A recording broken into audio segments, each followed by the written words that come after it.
Littered, and stiff little trees were set about on the bright green grass. In the center of this park stood the doll palace.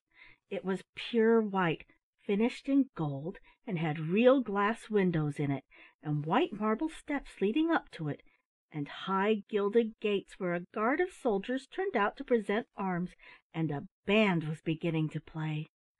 The rest of the procession turned in at the gates of the palace, but rather to the children's disappointment, the Queen gave their coachman orders to drive on. "You may see my palace afterward if we have time," she said, "but I want to take you first of all to see my dear old home where I used to live when I was a girl, when the little mother took care of me." The children looked at one another. Then Peter said boldly, "Was that when you were Aunt Jane's doll? You weren't a queen then, were you?" "No, indeed," answered her Majesty, smiling. "I was just an ugly little doll, the happiest, best loved little doll in all the world, and with the dearest little mother. But here we are, and you shall see for yourself what a snug home I had." The old doll house looked neat enough from the outside, to be sure, but I am afraid if the children had run across it in the attic at Aunt Jane's, they would have taken it for a couple of large packing boxes set one upon the other. Once inside, however, they forgot how impatient they had been to see the palace and its gorgeous furnishings. They were so interested and amused by the homely furnishings and neat little arrangements so proudly displayed to them by the Corncob Queen. She led the children through one room after another, explaining each thing as they passed it. Those little muslin curtains at the windows, the little mother had hemmed them all herself. It was she who had made that wonderful cradle out of cardboard, with sheets from a pair of grandfather's old pocket handkerchiefs, she who had pieced that tiniest of tiny patchwork quilts. In the kitchen, that neat set of pots and pans made from acorns and the shells of walnuts was the work of her hands, assisted, perhaps, by the penknife of a certain little boy. That blue and white tea set on the pantry shelves, the children recognized it at once as having come out of the sandalwood box. Why, it was almost worn out from the number of cups of tea the old doll and her little mother had taken together in the good old days. "It's just the dearest little house in the world," sighed Ann, when, after having seen and admired everything to their hearts' content, they took their places in the carriage again. "And we don't wonder you love it. The things that come straight from the toy shops are not really half so nice as the things you fix yourself. We understand now. But I suppose," she added thoughtfully, "you find it much grander being a queen." "Grander, perhaps," sighed the corncob doll, "but a great deal more of a nuisance. However—" Just then the pop of a toy cannon interrupted the Queen's speech. They had driven back almost to the palace, and could see a crowd of common dolls of all kinds and sizes gathering on the green in front of the gilded gates. At the same moment a troop of soldiers, headed by the little tin captain, came running from the direction of the town, evidently with the intention of putting a stop to the disturbance. "The Revolution," said the Queen calmly, "just as I expected. Now I am afraid I shall have to send you out of town." "But why?" Rudolf began in his arguing voice. "We don't want to go. We want to stay and fight on your side, and I'm sure we'd be very useful. Why, I'd just as lief command your army as not, and—" "Thank you very much," said the Corncob Queen, "but what would Captain Jinks say to that? He is in command, you know. And if he should fail me, why, the Commander-in-Chief will soon be back from capturing the cat pirates." "Who is this fellow you call the Commander-in-Chief, anyway?" Rudolf interrupted crossly. The Queen looked him straight in the eye. "I hope," she said, "that you may all be allowed to see him some day, if you are good. He is a great soldier. He never sulks, and always obeys without asking questions. That is more than some little boys do." Rudolf hung his head, and the Queen added hastily, "But now I see that Captain Jinks and the baker are going to hold a conference. I must go and join them. Your coachman will drive you out of town the back way. Now, where would you like to go?" "Back to our Aunt Jane, please," said Ann quickly. "Can you tell us the way?" "No," said the Queen, "I mustn't. But I have a friend who is a dream keeper just over the border, and I think he may be able to help you. I'll tell the coachman to drive you there. Now, good-bye." "Good-bye! Good-bye!" called the children.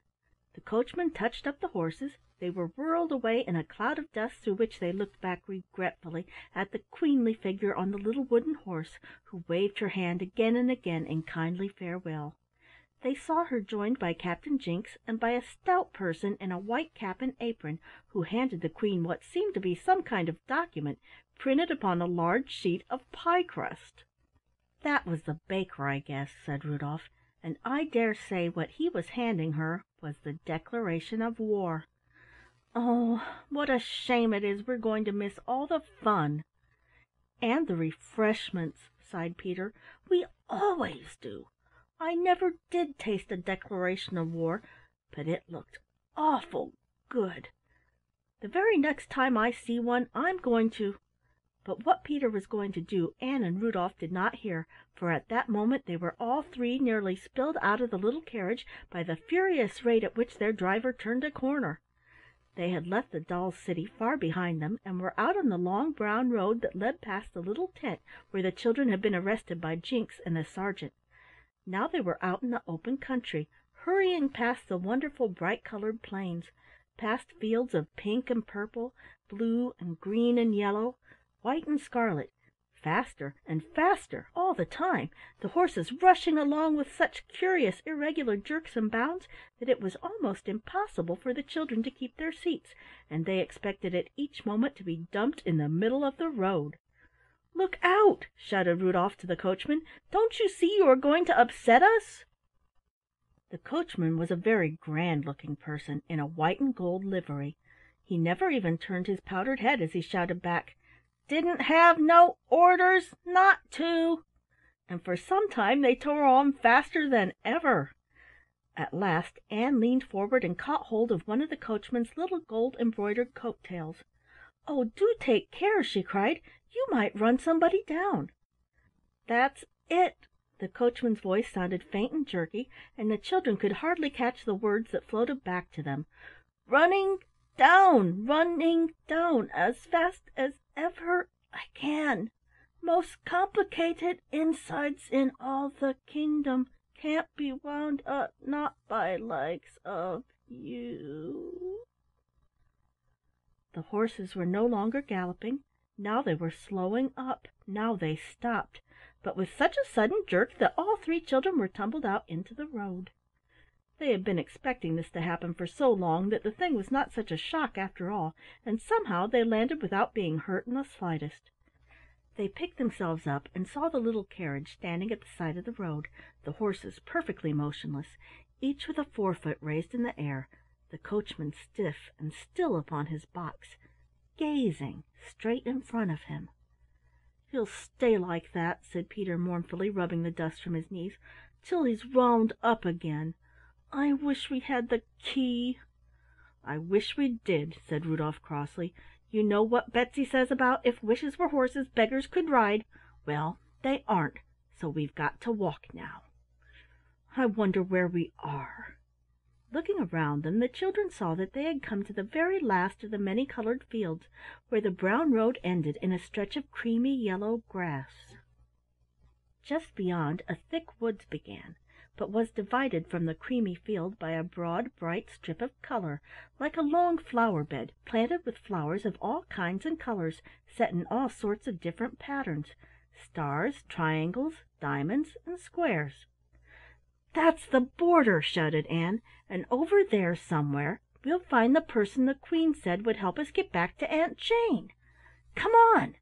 As she spoke she bounded off across the field, the two boys after her, and in less time than it takes to tell it they had run through the tall yellow grass, jumped the border, and stood upon the edge of the wood. End of chapter 10